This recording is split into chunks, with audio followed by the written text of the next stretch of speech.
Yes, we can. Yes, good afternoon, ladies and gentlemen, members of the board, members of the staff, and thank you for joining Building and Fire Board of Appeals December 15 meeting. Today we have a rather short agenda. Would we like to begin with roll call, please? Board Member Deborah Dentler. Here. Board Member Michael Chekmejian. Here. Board Member John Tatulian. Present. Board Member Alexander Wu. Chairman Eric Kishishian. Here.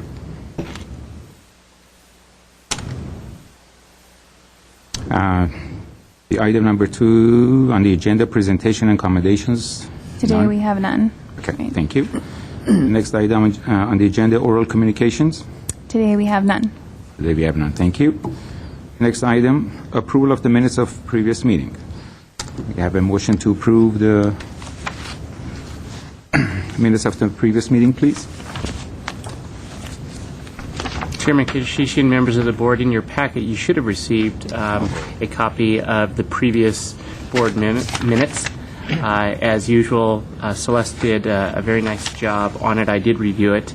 And if there are any corrections, we will be happy to make note of them. But if not, as Chairman Kishishian has indicated, we would love to have a motion for approval.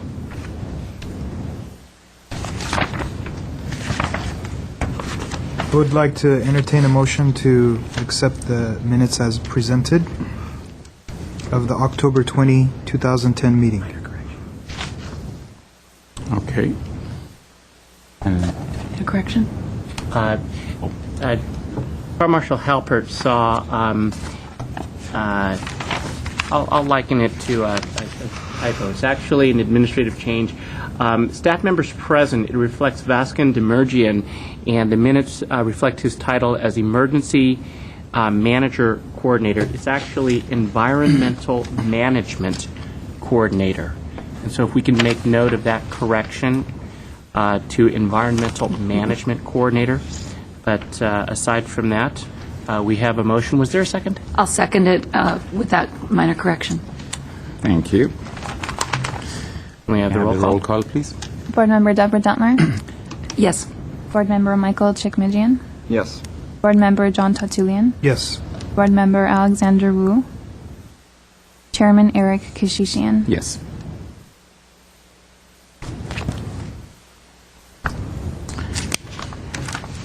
Okay. Do any old business? No, today we have none. We don't have an old business. Next item, new business. Fire Department Hazard Mitigation Plan. Chairman Kishishian, members of the board, item number 6 on the agenda is the primary purpose for which we did decide to meet. Thank you for taking time out of your busy schedule. Of course, ordinarily we are dark during December. We try to get the year's business done before December. And if there are no appeals or pressing matters, we try to avoid scheduling a meeting merely for the sake of meeting. Today, however, we do have some important business which appears at item number 6 on the agenda. And for that, I'll be turning it over to our Fire Marshal, Jeff Halpert. Chairman Kishishian, members of the board, thank you again for divulging your time in December when we normally don't get to see each other. Actually, at this point, I'm going to introduce a couple of other staff members of the fire department who can take the credit for the report, and they'll be making a presentation to you and be able to answer any questions. Captain Stu Stefani is here, as well as Battalion Chief Greg Godfrey. And they'll be actually making the presentation for you. Good afternoon, Chairman Kishishian, ladies and gentlemen of the board, city staff. My name is Stu Stefani. I'm captain with the Glendale Fire Department. The Glendale Fire Department is in charge of producing the hazard mitigation plan. It's an updated plan. It's a plan required by FEMA and CalEMA every 5 years. We're in the process of doing our public input part of the plan and trying to get closing this up so we can get it approved and do CalEMA and FEMA. You've received a disc, and the disc went green, and that's what your disc is for the plan. You received an executive summary, which kind of is a breakdown, a quick update of the plan. Public law we'll have a quick PowerPoint, and then I'll answer it up for questions for you. The public law enacted the Robert T. Stafford Disaster Relief Act, Emergency Assistance Act, to authorize a program for pre-disaster mitigation, to streamline the administration of disaster relief, to control the federal cost of disaster assistance, and for other purposes. This is the reason why we have to have this plan. CalEMA and FEMA require it, and we'll go to the next. And the purpose of the plan is to reduce the loss of life and property, human suffering, economic disruption, and disaster assistance costs resulting from natural and man-made disasters. It's also to provide a source of pre-disaster hazard mitigation, implementing effective hazard mitigation measures that are designed to ensure the continued functionality of critical services after a natural or man-made disaster. The reason for the plan is for the city of Glendale, so we're able to, it's a formality that we can get actually government funds to help us take care of issues that we have in the city of Glendale, and to program our programs that allow us to have money from the lack of budgeting issues that the city has. Over the last 10 years, the city, now this is a city plan, this isn't just a fire department plan, this is the city of Glendale hazard mitigation plan. Since 2001, the city of Glendale has been responsible for just over $20 million in grant funding from state and federal funding. Since 2005, when the last plan was approved, we've received over $8.8 million in grant funding. Some of these changes and major changes that we've had since our last plan updates are we've added our reverse 911 system to the city. We've had our pandemic plan. The two major changes in this plan from our 2005 approved plan is the pandemic, which is kind of a new issue that came up a couple of years ago with all the swine flu and bird flu issues. And then obviously the terrorism factor, the WMD issues that have come up. Big change, that the major change since the last plan is also where our stakeholders is the Glendale Unified School District, and they've come up with an active shooter plan, active shooter scenarios. That seems to be a big thing out, especially after Columbine. Some of the issues that we've had recently, and that's a plan from the GSUD, the Glendale Unified School District, and the GPD have added to that plan. We've added our CERT program since the last 5 years, which that's our civilian emergency response teams. They've added radio systems, the ORS, which is the Operational Area Response and Recovery System now for LA County, and our BART committee, which is just recently after our 2009 station fire in the burn area. It's the Burn Area Recovery Team. Again, all grant funds paid by the state and by the feds that we probably wouldn't be able to afford to have if not for this plan. And this plan allows us to apply for these funds. We'll go on to hazard mitigation plan. The plan addresses Glendale's natural and man-made disasters, mostly in the natural categories of earthquakes, wildfires, the rainstorms, which bring us to flooding and the mudslides, and the last two have recently been added within the last 5 years, the pandemic issues and the terrorism issues. Go through some pictures of each. A wildfire, station fire, 2010 rainstorms brought on by the station fire. 2005, all our rains brought some mudslides in the city of Glendale. We added transportation, because that could be classified as a man-made, but even though it's not really, it's not something that's ideally detailed in the hazard mitigation plan. And the big one now is the terrorism, bioterrorism. The hazard mitigation plan will identify and assess the risks of local governments from natural and man-made disasters. It will implement adequate measures to reduce losses from natural and man-made disasters, ensure that the critical services and facilities, communities will continue to function after a disaster, and to improve the assessment of the community's vulnerability to natural and man-made disasters. And the main one that I want to leave on there is the phone number. The biggest part of this plan is we need public input. Board's input.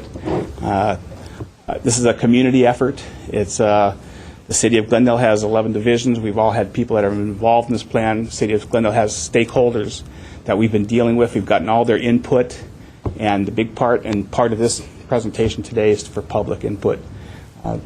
hopefully we'll leave the phone number on there for a while, and they can call that. Now, we'd like public input, comments, recommendations, and they can always contact me in the fire service and on our website to add any kind of comments, any kind of ideas that might help. Well, obviously, I'd love 1,000 people to call in and give them their ideas. 1,000 heads are better than one. We've addressed most of the natural hazards and how we can alleviate them, but public input is also a big part. We want to be a part of the community with this also. So if you have any questions, I'd be more than happy to try to answer them for you. Thank you, Captain Stefani. I have a question. Yes, please. This morning when I was driving in to work, I was listening to NPR, and the news item was related to what you had discussed mitigation issues, and they raised the issue of water supply as being a challenge. And I was wondering how the city of Glendale has handled, and it was related to earthquake. If there was an earthquake that happened, apparently there's some issues with water supply to our region here. Mm-hmm. We have our Emergency Operations Center is basically our brainchild of earthquakes. And we've taken some plans to store water for our city employees and for the public. We've got 3 distribution sites that I know of in the city that have a storage of food and water. Obviously, disruption of water is the most important thing. So the city has taken efforts to stockpile certain areas, one in the north, one in the center, one in the south, for emergency food and stockpiling of water. Actually, another load of it's probably being delivered today or tomorrow at our city warehouse. We're replenishing, always moving the stockpile around.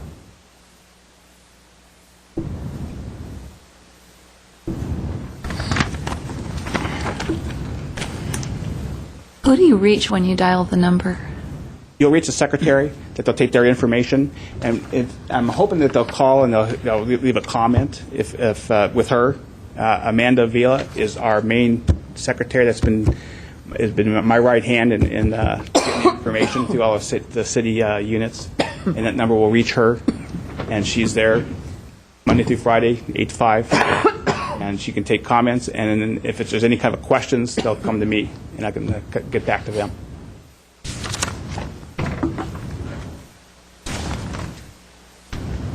In terms of your mitigation measures, do you coordinate with your neighboring jurisdictions? Yes. We have a whole list of stakeholders that's in here. We've had input from the Burbank Fire Department, Pasadena Fire Department, and all of our stakeholders are all the hospitals, all 3 hospitals, Red Cross, Salvation Army, Los Angeles City Fire Department, Los Angeles County Fire Department. So everybody's required to have this, and everybody knows what's going on with it. Even our area DMAC, our Disaster Management Area Coordinator for our area, is involved in this process. So yes, we are in constant contact with all our neighboring jurisdictions and all the people within the city and the community.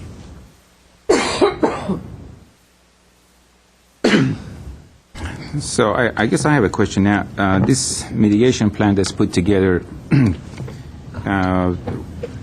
with all these departments input in there and in that huge binder, and we have the disc, of course, is this for the board members basically to read and understand and have some input for approval, or is this something that's already been approved and you just giving us some information? Mr. Kashishin, that's a great question, but it's a working document. Okay. It's on the city's website. Once it's right now it's in the draft form. We have an approved plan that's on the city website right now that you can pull up any page on it, read the whole thing.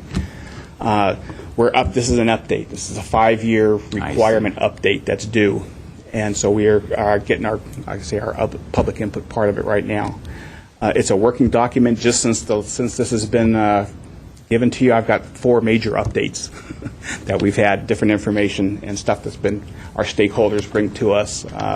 Things get approved by different organizations. Unfortunately, a lot of things are outside the city. So it's a working document. It will be on our city website once it's approved.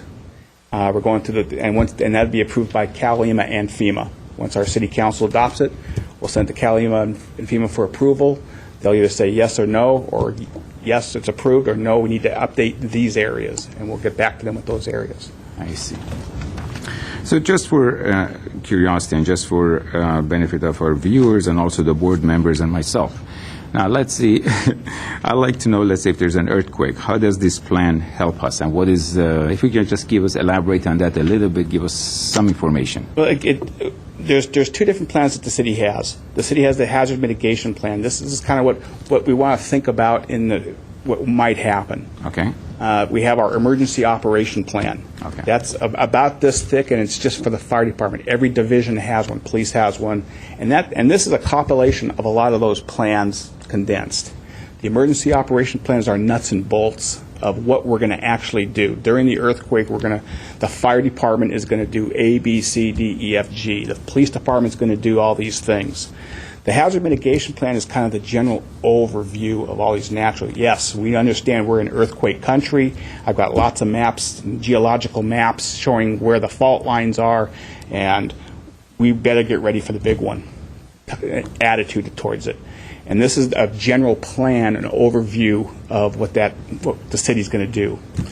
The emergency operation plan also has to be approved. That's an annual plan. That has every city divisions and the Glendale Unified, and all our stakeholders, Glendale Unified School Districts, all the hospitals, Red Cross, what they're going to do. It goes even as far as the Galleria and the Americana. We make them make a plan. What is your plan during a big earthquake, during a major windstorm, rainstorm? So that's the nuts and bolts of how-tos. Where this is more of a general overview, we understand that there's issues out there, and we're going to try to deal with them. Landslides, where our weak areas are, where obviously with the 2009 station fire and with all the hills being bare, we're going to have issues up there. So we've got all these maps to say where the most of the damage is going to be, what we plan to do with it, and who do we plan to call for help. That's mostly what this plan is for. Okay. Can I follow up on your comment about the station fire? Sure. What are some of the lessons that were learned that could be implemented into this mitigation plan? Well, obviously houses built into the hillsides. We're going to have issues no matter what, with fire during the summer and with mud and debris flows during the winter. It's the planning ahead. It's the letting people know that you're going to have to be prepared. You have to be prepared. You can't depend on the city, fire department, police department to help you out in the last minute. That's been our biggest things. Obviously, with the station fire, it's the largest fire in Iowa County history, and it's going to have affected us. We had to get help from everybody to deal with that. But some of the lessons learned is for the next 5 years, the next 4 years, in essence, because we've already had 1 year with the fire being there. We're going to have issues with mud coming down, water coming down, debris basins coming down. Unfortunately, we have to work closely with the county because they own a lot of the debris basins in that area. It's worked out pretty well so far. So what does this plan specifically call for a situation like that? This is supposed to be a mitigation plan, right? Again, this is the mitigation plan. Right. And it identifies our areas of weakness in the hillsides and the fault lines and where they're located at. The emergency operation plan is our nuts and bolts of how the PD is going to handle evacuation, how the fire is going to handle getting in and out and getting our disabled people out of that area. That's the nuts and bolts. The mitigation plan is, yes, we know about that. We understand that. We've made up lots of maps. This is going to be our areas of vulnerability, and we understand that there's going to be issues up there. That's what the mitigation plan is going to be handling. I guess I'm not making myself very clear, or maybe I'm confused. Instead of going through that entire document and just read through it, can you just briefly just tell us, for instance, what is the mitigation plan, for instance, in this case?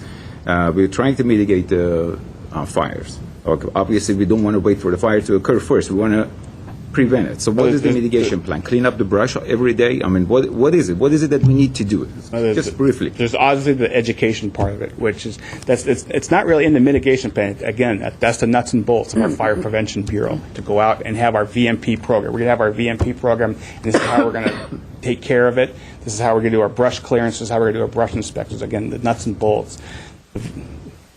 That's more the emergency operation plan of the fire department.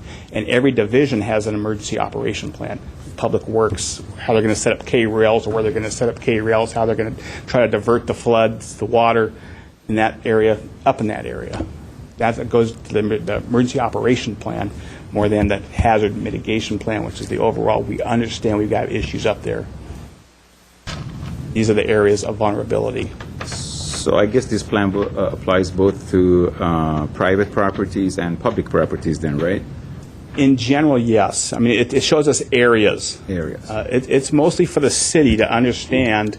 It's a report to the state and federal government that we're the city of Glendale is sitting right here. We're surrounded by hillsides, and we have got fault lines running through them. And our plan doesn't have to worry about tsunamis. They want you to address the natural disasters. We don't have to worry about tsunamis. We don't have to worry about volcanoes here in Glendale, which is nice. It's a part of the plan I could take out. They give you a structured pre-list of the stuff that needs to be addressed, and this is how you're going to address that stuff. Okay. Thanks. Yes.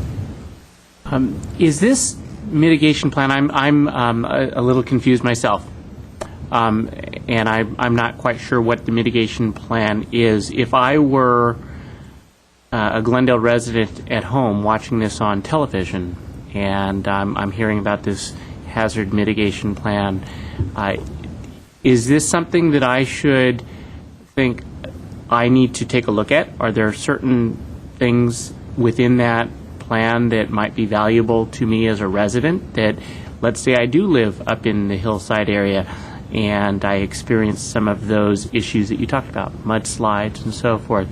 Is there any information in there that would be valuable to me? And if so, is this report publicly available so that I, watching on my television, can figure out exactly how to download or read parts of it? Yes, and I'm going to say yes on all counts. Okay. It's going to be important to them because it has lots of maps, lots of appendixes of mapping, and what areas are very vulnerable to fires, floods, earthquakes. You can download through our city website. Has the whole plan on it. Each library also has a hard copy sitting in the library, which you can actually figure through it and run through it. It's a public document. You can come to the fire station, and we can pull it out for you and have you look at it there also. So if I've recently moved into the city of Glendale and I have some concerns, but I'm not really sure if these are things that I need to make my own preparations for. I think I heard you say that the residents themselves need to take charge and be responsible for their own safety. This is certainly something then that I might want to look at because I might not otherwise be aware of the fact that I have fire problems, brush problems, mudslide problems, and so forth. Yes, definitely. Like I said, this will be a general overview. We also have our emergency operation plan online, and each division has their own. You can have the general clue of if there's a fire in this area, what we can do, what the evacuation notices will be, how the 911 reverse system works, and it's the nuts and bolts of all those earthquakes, floods, and fires.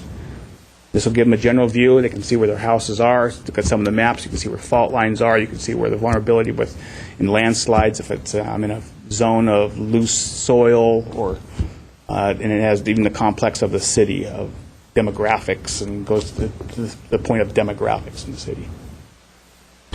By any chance, does that plan or any other document that the residents might want to look at identify locations of some resources that might be useful if there is going to be shelters or things, locations of some of the schools and civic auditoriums and things like that that are sometimes used? Would that be in the operations plan? That would be in the operational plan. Okay. Yes, And that's the nuts and bolts. And is the operational plan also a document that's a public document that people can look at? Yes, it's on our fire. Each division will have their emergency operation plan on their website. Our fire website has our emergency operation plan. The city of Glendale has the City of Glendale hazard mitigation plan. And Public Works will have their plan. Police will have their emergency operations plan on their website. So what I'm hearing is that there's actually a lot of useful information out there that if somebody wanted to look at it, they could certainly do that. Yes. One last question. It sounds to me like this is some information that might be very, very valuable to some organizations. If there's a little private school out there, or if there's a business and they're interested in protecting their employees, there's a daycare, they might want to take a look at this to assess their own risks and see where some resources are. Most definitely, yes.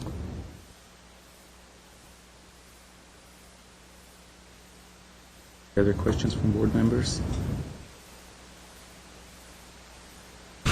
Well, thank you very much for that report. Well, thank you very much for your time. Sure.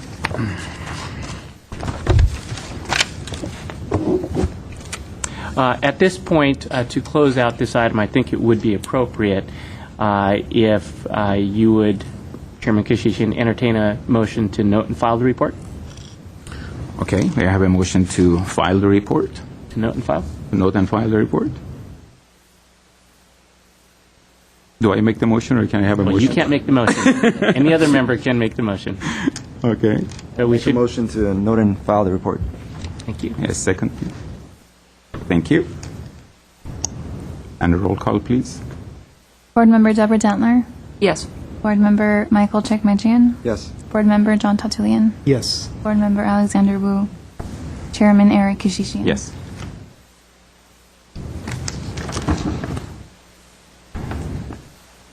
Well, I guess with that, that brings up to item number, almost the last one, report information only from building official. Chairman Kishishian, members of the board, the last item on the agenda prior to adjournment would be item number 7 on the agenda, and you will find as the very last tab in your packet our monthly report. As I've indicated before, due to the time necessary to prepare the report, our monthly report never reflects our departmental activity for the month immediately preceding the meeting. That's why you don't have an activity report for the month of November. Instead, we have the activity report for the month of October. It takes us that long to compile all that information. Just wanted to point out a couple of items on this report. Building and safety is actually very, very healthy right now from an activity standpoint and a revenue standpoint.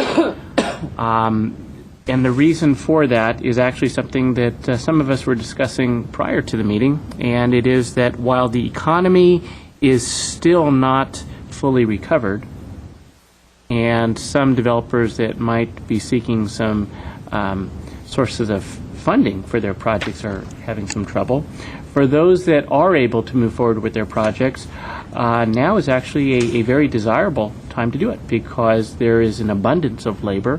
And since labor is often the most expensive aspect of development, property owners are finding that they're in a very nice position to be able to pick and choose contractors, and they're getting competitive prices on the work. And so as a result, we actually have seen quite a bit of activity. To put it into perspective, what I'm actually going to do is draw your attention to the very bottom of the first page, which that first page is titled Monthly Income Summary. And as you know, I keep track of what I refer to as my cost recovery ratio to make sure that building and safety is always operating responsibly in terms of the general funds that we rely upon. Typically, I try to shoot for a cost recovery ratio of 0.7 because it is our desire to have at least 70% of our activities completely fee supported. About 30% of our activity is work that we do for the benefit of the city that's actually not directly related to a permitted construction project. Building and safety has a lot of activity here in the city, and about 30% of that is non-permitted activity. As you can see, our cost recovery ratio is substantially greater than 0.7. We're at 1.111. Which means that as of the close of October, now keep in mind, this is on a fiscal basis, so this identifies our activity for July, August, September, and closing out October. So 4 months, 1/3 of the fiscal year. And what we're looking at is instead of 0.7, we've actually brought in revenue that exceeds my budgeted costs for that same period by 11%. And the reason for that is we have been extremely busy. There are a couple of areas where we've seen more activity than others, and so if I can bring you up to the very, very top of this first page, under the building row, you'll see that on the far right, previous year to date, so that would close out the month of October 2009, our income as of that period of time was $273,692 attributed just to building permit fee revenue. In comparison, year to date for 2010, the same period, we're at over $500,000, $550,851, which is a substantial difference there. I want to identify one other area about halfway down. There is a row item identified as express plan check. The volume of work that we have coming in right now is actually so significant that we're not presently able to keep up with it in the time frame that some of our customers would like. So some of them have been requesting that we perform some express plan checks for them. In fact, so far, closing out the month of October, we had already had 21 projects for which they had asked for express level service, and the fees attributed to that extra level of service is an additional $34,000 that comes to us. Going back down to the very bottom of this page, right above my cost recovery ratio is what I refer to as my income bottom line. And closing out October of 2009, you will see that for that first third of 2009, our income was just shy of about $900,000. To be precise, $887,552. Comparatively speaking, closing out October of 2010, our income was at $1,258,821, a difference of approximately $370,000. So very, very healthy there. It is getting to the point where my staff is getting kind of tired. But we will continue to do what we can to keep up with the pace, and I am happy to report that. If you flip the page, the second half of our activity report is aptly titled Building Activity Report. This is where we actually see the magnitude of our work in terms of the valuation of the projects that come in. And what I want to do is identify so far during this year where some of the sources of that increased work is. The third row down, in fact, it's line item number 3, is labeled multifamily dwellings.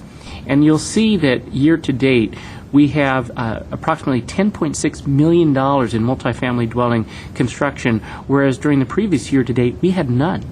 And the reason for that was very clear. Last year, due to the fact that the economy was much weaker and people were very hesitant to move forward with multifamily construction projects, there was simply nothing going on.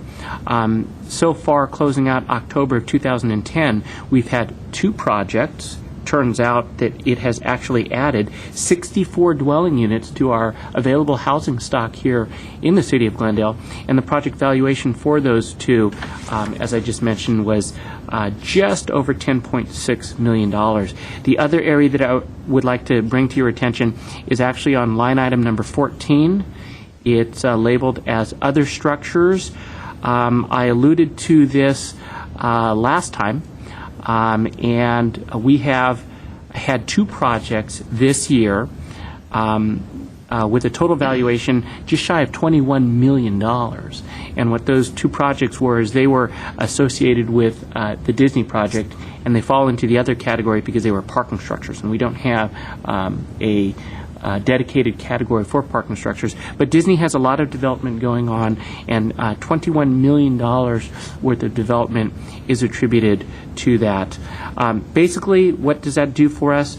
Well, what it does is, if you take a look at the totals below line number 23, previous year to date, we had total construction valuation about $29,700,000. This year, however, the valuation of the work for those first 4 months is just a tad below $55 million. That difference is $25.3 million And so as you can see, there is definitely activity going on here in Glendale, and I am happy to report that I hope that we continue to see more of that because, of course, housing starts and construction is one of the leading indicators of the health of our economy. And if at least the Glendale economy is healthy, I think that this is something that the City of Glendale and the residents should take some solace in. So with that, this is a very, very positive report for us, and if there are any questions, I'd be happy to address them. Mr. Tom, how long does a normal plan check and express plan check take these days, approximately? Well, I will be very, very candid and honest. I don't like to have to report that right now our normal plan check, due to all of the activity that we have, is just shy of 3 months backlog right now. There are 2 projects that are waiting in the queue that are approaching 3 months in age, and we have not yet assigned them to a plan checker. After that, we had a little bit of a lull, and we'll be catching up. So that gives you an idea of how busy we are. In terms of express plan check, however, we stick to our original commitment, and that is that if an individual does pay the express fee, we attempt, and so far we've been successful, to turn around our initial corrections within 10 working days. Wow. Wow is right. And the express plan check is also being done by the staff, or it's outsourced? Oh, it's being done by staff. By staff. Now, going into the next year with the adoption of the new codes, obviously, what's going to happen to this, to the plans that are already in plan check and they haven't been looked at? Yeah. Chairman Kashishian, members of the board, that is a question that comes up quite often every 3 years. And so I didn't think well, I mean, we don't hear, except for every 3 years, but when that period comes up, we get that question quite often. And he was ready to answer. Yes. And in December, right? I know And in December. Board Member Tertullian, you are very astute. Absolutely. We get these questions in December. Pursuant to state law, any plan that is submitted for plan review and for which a complete plan is submitted prior to the effective date of the new code will be subject to the previous code, even if the plan check work is not commenced until after that effective date, and even if the permit is not secured until after that date. Therefore, all plans that are submitted to the City of Glendale, if they are complete prior to January 1, 2011, so you have up until the very last day of this year, if they are submitted and proper fees are paid, they will be subject to the current code. If they are submitted one day after that, they will be subject to the next code. Okay. How about the extensions of the plan checks? If they're in the process, it's 180 days, I assume, for expiration? Is that A plan check in the City of Glendale is valid for 1 year. 1 year? I see. Yes. Okay. And as far as extensions are concerned, extensions for plan checks are generally granted up to the last day of applicability of the code under which they were designed and submitted. So if one had a plan check today, and it were going to expire within the next couple days, and they were to ask for an extension, if I saw fit to grant such an extension, I would only extend it until December 31st of this year. If somebody needed more time than that, we would require them to redesign their project and make it comply with the new code. Okay. Thank you. You. I have a question. In the building activity report, I understand in the City of Glendale there's quite a bit of effort for the redevelopment agency to do work in the San Fernando corridor, particularly. I'm sure it's not detailed out, but are you seeing any type of activity in building and safety for work being done there? I noticed that the Public Works improved the street towards Doran, I believe, and that near the freeway. Do you see a dribble effect into building and safety for facade improvements or the like?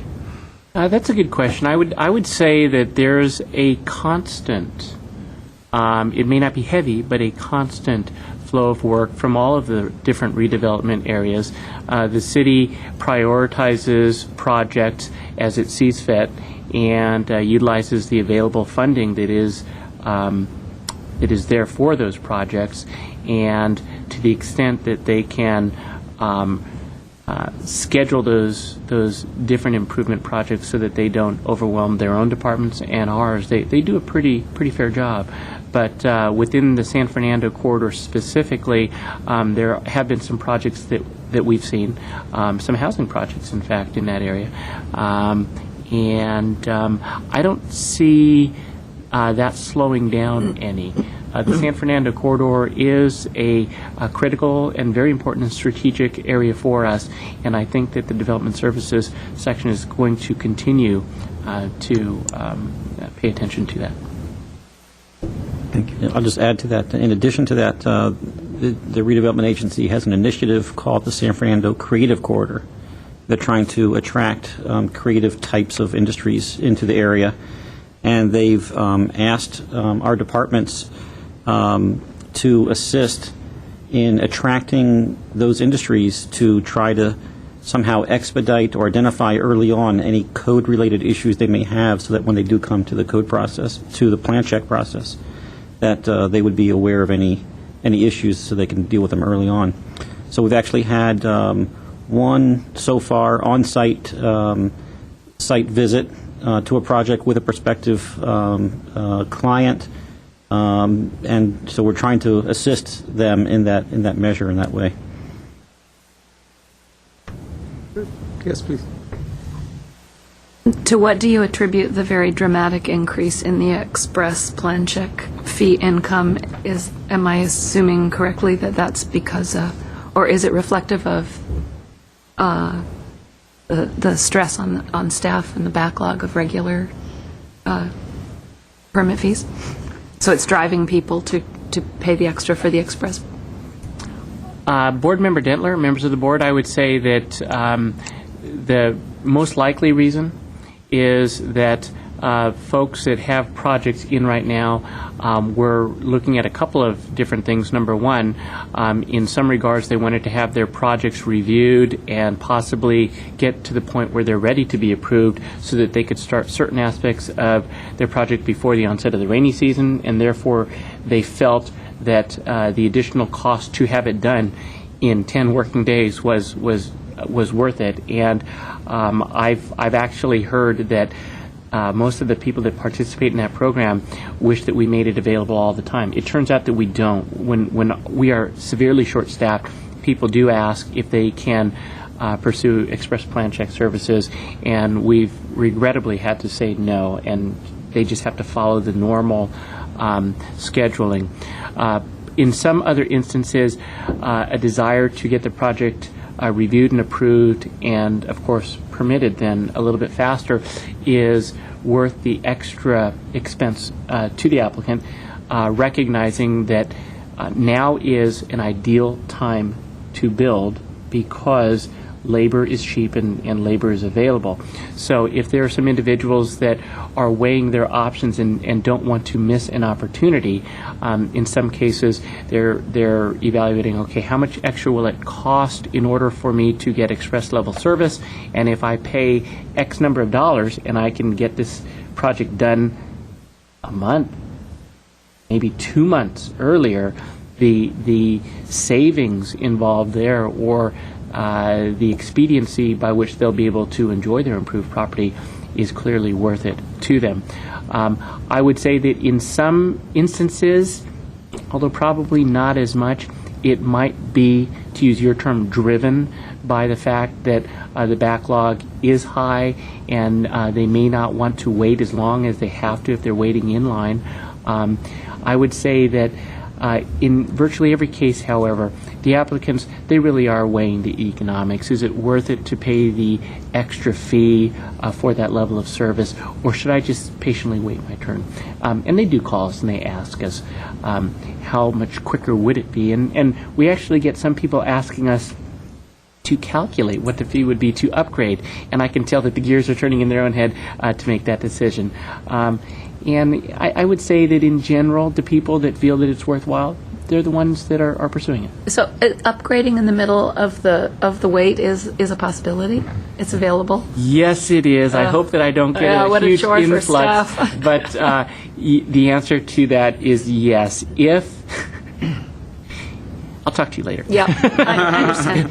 That's just a theoretical possibility of an upgrade. It's discouraged. Essentially, the way it works is if I were an applicant and I had submitted a plan for plan review, and I'm waiting and waiting and waiting for it to be assigned, and I did not know that there was such an option, if I was made aware of it today, I have not lost my opportunity. I would still be entitled to contact the building department, ask for all the details, and make my decision on whether or not it can be done. And if it can be done, I would be entitled to pay the increased fee and then have my project taken out of that queue and placed in the express plan check queue. One of the reasons that we do have to charge an extra fee, and it is an overtime fee, is that in all fairness to the people who choose not to or can't afford to deal with the express plan check, we don't simply take projects out of order and make other people wait even longer. Express plans are always checked on Saturdays, Sundays, and after we close. They're reviewed on non-business hours, and therefore, of course, I have to pay staff overtime Yeah, to do that. I understand. Thank you. I have a question. Most of the backlog is in additions and alterations. It's not in new construction Oh no, it's in all projects. across the board. Yes. Yes. Question, Mr. Tom. So with this backlog that you're experiencing, are you to anticipate that there will be, do you have enough staff for inspection down the road when these projects are under construction?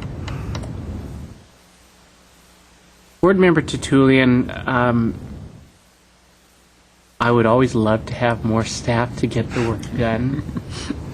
On behalf of the city, I will always endeavor to find a way to get the work done. So while the workload does concern me, I've been managing this department long enough to know that I'll find a way to get it done.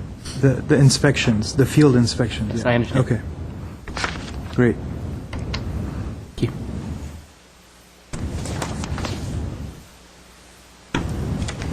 Are there any other questions from the other board members?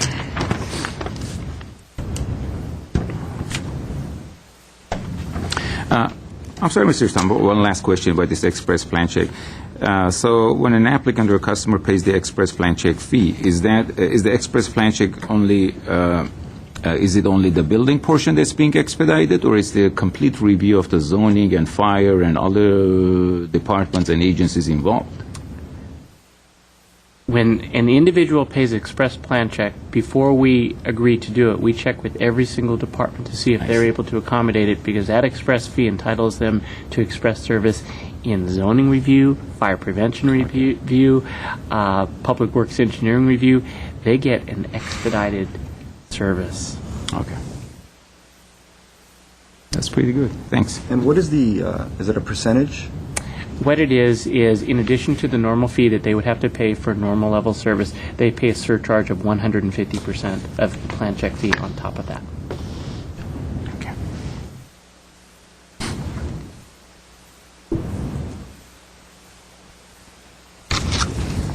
Any other questions?